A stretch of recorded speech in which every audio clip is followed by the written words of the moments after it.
Bienvenue, bienvenue, shalom, shalom, shalom, shalom, bienvenue encore sur notre podcast. Concrètement, on fait comment? C'est sur cette plateforme que nous prenons le temps de répondre à vos questions de manière concrète en une dizaine, voire quinzaine de minutes maximum. La question que nous avons aujourd'hui, c'est dès que je commence à lire la Bible, je m'endors. Comment faire? Comment faire? Quand je commence à lire la Bible, je m'endors. Comment est-ce que je fais? Avant de commencer à répondre à la question, permettez-moi de prendre 3 4 secondes pour rendre davantage grâce à Dieu et prier le Seigneur. Père, nous te sommes infiniment reconnaissants pour toi qui rends encore ce podcast possible. Merci pour cette nouvelle série.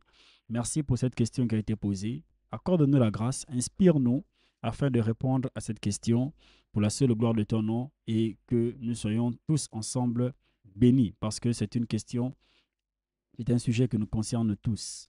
Que toute la gloire ne revienne qu'à toi. Au nom de Christ Jésus. Amen.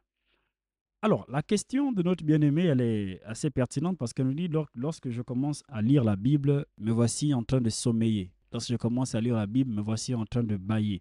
Lorsque je commence à lire la Bible, me voici en train de voir mes paupières se fermer lentement. Et parfois, il y a un trou noir et quand tout revient à la normale, je me rends compte que j'ai beaucoup dormi toute une nuit. Alors, comment faire pour sortir de là? Déjà, il faut comprendre qu'il y a plusieurs facteurs qui font en sorte que les personnes, lorsqu'elles commencent à lire la Bible, elles puissent avoir le sommeil qui arrive. Déjà, il faut comprendre que le diable en veut notamment à notre vie de méditation parce que la Bible nous dit que le peuple périt parce qu'il n'a pas la connaissance. Or, la connaissance s'acquiert aussi par la méditation de la parole. Donc, si le diable veut te maintenir dans la mort, en fait, que tu ne puisses pas bénéficier de tout ce que le Seigneur a prévu pour toi, tu ne puisses pas accomplir le plan de Dieu pour ta vie, pour que tu ne puisses pas, n'est-ce pas, parvenir à la connaissance de la vérité, ce qu'il va faire, c'est qu'il va mettre des stratagèmes pour t'empêcher d'avoir du temps devant la parole. Et là, tu vas voir que, par exemple, au niveau du travail, en fait, tu peux avoir une charge de travail assez énorme, assez lourde, au point où ton corps, il est fatigué.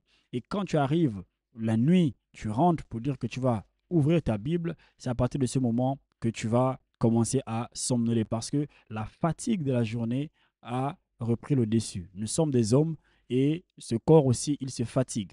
Autre chose aussi, c'est que par rapport à ça, ça peut être aussi en fait tout ce qui est distraction, tout ce qui est écran qui va te mettre devant. Remarquez que, pourquoi j'ai dit en fait c'est le diable qui peut être derrière ça, remarquez que tu peux être là, tu vas regarder une série sur Netflix, sur Prime Video ou bien sur d'autres plateformes pour regarder les films bien sûr. Tu peux suivre même 24 heures chrono en une nuit sans pourtant somnoler. Tu peux regarder Prison Break, les 5 saisons, les 6 saisons sans pourtant somnoler. Tu peux même regarder des animés, des mangas toute une nuit, terminer un épisode, c'est-à-dire terminer toute une saison sans pour autant avoir sommeil. Tu peux même prendre ton temps devant les jeux vidéo. Tu es en train de jouer une compétition FIFA 2025 en mode carrière. Et là, tu es tellement obnubilé par le fait d'être premier que tu vas jouer, jouer, jouer sans voir le temps passer. Mais lorsque, à un moment donné, tu vas dire que tu vas arrêter, tu vas maintenant lire la Bible, là, soudainement, tu as tous les éléments de la fatigue qui vont refaire surface et tu vas commencer en fait à avoir sommeil, tu vas commencer à bâiller. Et tu as l'impression que la Bible t'ennuie quand tu vas dormir. Et là, on n'a pas besoin de chercher des réponses assez claires. Là, il faut dire que l'ennemi en veut à ta vie de prière. Parce que si ce n'était qu'une question de fatigue, quand tu regardes les séries télévisées, tu devrais être en train de dormir. Mais ce n'est pas le cas. Mais qu'à cela ne tienne, à toujours une solution. Au-delà du fait que ce soit l'ennemi qui t'en veut, il y a aussi un autre facteur. C'est que lorsque tu commences à lire la Bible et que tu t'endors, la question que j'aimerais te poser, c'est à quelle heure est-ce que tu as mangé? Tu as mangé à quelle heure et qu'est-ce que tu as mangé concrètement? Parce qu'il y a des personnes, elles vont manger des grosses assiettes de riz avec des grosses cuisses de poule, mais le corps, il est alourdi.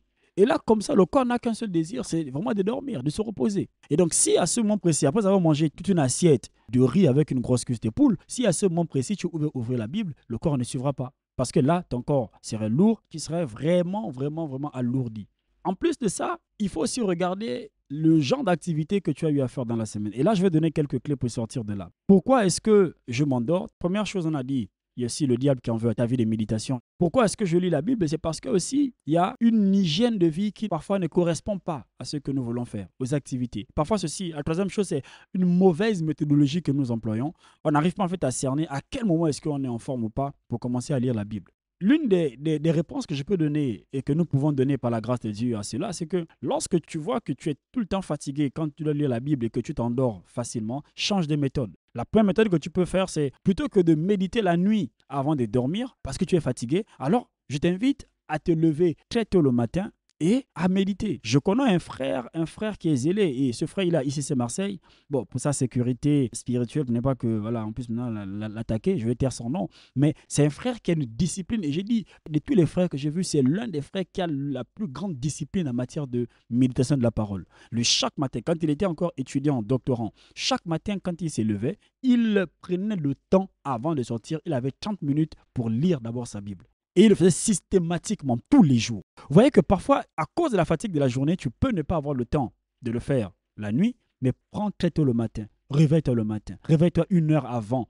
Si avant tu te levais à 6 heures pour t'apprêter, parce que tu dois sortir à 7 heures, alors réveille-toi à 5h30. Commence à lire la Bible à partir de 5h30 jusqu'à 6 heures. Change de méthodologie. L'autre chose que tu peux également faire et que nous pouvons également faire, c'est vraiment arrêter de beaucoup manger la nuit. Parce que ça alourdit notre esprit. Beaucoup manger la nuit nous fait rentrer dans une forme d'assoupissement. Le corps, il est fatigué. Est-ce que quelqu'un me suit? Donc, c'est arrêter de beaucoup manger la nuit. Vraiment encore, en parlant de manger, j'aimerais même dire à quelqu'un, plutôt que de manger la nuit, ou bien si tu veux beaucoup manger la nuit, moi je t'encourage, donc dans ce cas, à méditer avec la faim. C'est-à-dire que c'est pendant que tu as faim, là, lorsque le ventre il réclame, c'est à partir de ce moment que tu peux également commencer à lire ta Bible. Lis la Bible avant de manger. Parce que la faim va te maintenir éveillé et réduit également ton temps devant les écrans. Parce que c'est nuisible pour ta concentration.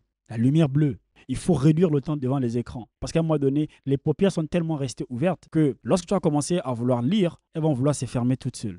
Donc, réduire le temps devant les écrans pour augmenter ta concentration. Vous voyez, parfois, il y a des choses au-delà de la prière. Bon, la question du diable, la prière, en fait, elle est réglée. Mais la question même des éléments naturels, comme beaucoup manger, ça, on peut les régler facilement. Il faut changer les stratégies en optant aussi, par exemple, pour la Bible audio. La Bible audio qu'on écoute en boucle, on écoute en boucle, on écoute en boucle, on écoute en boucle. Mais sinon, en matière de méditation de la parole, comment je peux faire pour sortir de là? C'est tout simplement ça. Une autre solution que je peux encore apporter de manière concrète, puisqu'on est dans le concret, consiste à méditer avec un frère. Tu peux décider d'aller voir un frère et vous méditez ensemble, vous lisez la Bible ensemble. Comme ça, là, tu es sûr que tu ne pourras pas dormir. Tu ne pourras pas t'endormir, tu ne pourras pas ronfler. Et Dieu va davantage nous faire de bien. Alors que le Seigneur nous aide davantage, je ne sais pas si j'ai pu répondre ou nous avons pu répondre à cette question de manière concrète, mais c'est juste dire comment j'ai fait, c'est voici les éléments qu'on a eu à apporter. Revoir la stratégie. Prier toujours avant de méditer, avant de lire la Bible. Et parfois, ça ne pourra pas suffire, c'est vrai. Mais revoir notre manière, notre hygiène de vie, notre manière de faire des choses, notre manière de fonctionner. C'est toujours important de le faire parce que ça va nous aider davantage à avoir beaucoup plus de force. Parce qu'un corps qui est lourd ne pourra pas lire la Bible sans dormir. C'est impossible. C'est impossible. Si tu manges 4 galettes de foufou, 6 galettes de gari avant de lire la Bible, c'est sûr et certain que lorsque tu vas lire 2 Chroniques, chapitre 4, verset 6, tu ne verras pas 2 Chroniques 4, 6, tu verras 2 grosses galettes de riz ou 2 grosses galettes de gari avec des accompagnements à locaux et autres, grosses cuisses de poulet, 4 cuisses de poulet et autres. Donc que le Seigneur davantage nous aide à revoir certaines choses, à revoir notre hygiène de vie, à revoir beaucoup de choses pour nous permettre davantage pour nous permettre davantage de passer plus de temps dans la lecture de la Bible sans pour autant dormir. Et aussi, même la journée, nous pouvons lire. Si la nuit, on est fatigué, si la nuit, c'est compliqué, alors la nuit, on peut prier, la journée, on peut, n'est-ce pas, méditer. Maintenant, si on est au travail, pendant les pauses, on peut prendre parce qu'au moins, on sait que pendant la pause, on ne pourra pas dormir.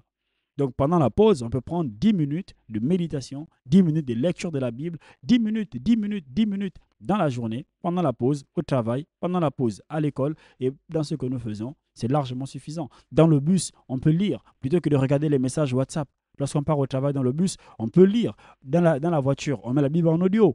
Voici les méthodes que nous pouvons avoir pour nous connecter davantage à la parole de Dieu sans pour autant dormir. Que le Seigneur nous aide, que le Seigneur accomplisse davantage son œuvre en nous, par nous, avec nous, pour la seule gloire de son nom. Donc, je ne sais pas si quelqu'un a été béni encore, mais le plus important, c'est de prendre ce que le Seigneur a permis que nous prenions pour la seule gloire de son nom.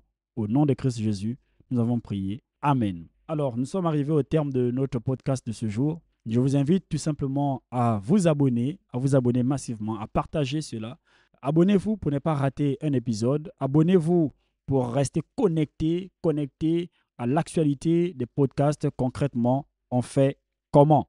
Et partagez autour de vous, partagez avec les amis, mettez des commentaires, mettez des cœurs, mettez des likes. Et si les réponses vous ont fait du bien, vous avez été béni, alors partagez. Vous avez été béni, alors commentez. Même pour dire gloire à Dieu, commentez. Même pour dire ah Seigneur merci, commentez. Commentez au maximum, partagez et n'hésitez pas. Si vous avez d'autres questions, n'hésitez pas. S'il y a des choses qui ont été mal dites, qu'il y a des choses en fait qui n'ont pas été correctes, n'hésitez pas à nous les signaler parce que nous aussi, nous avons besoin de nous perfectionner davantage pour la seule gloire de son nom. Alors que le Seigneur vous bénisse, on est ensemble. Peace, comme dit le PP. Gloire à Dieu.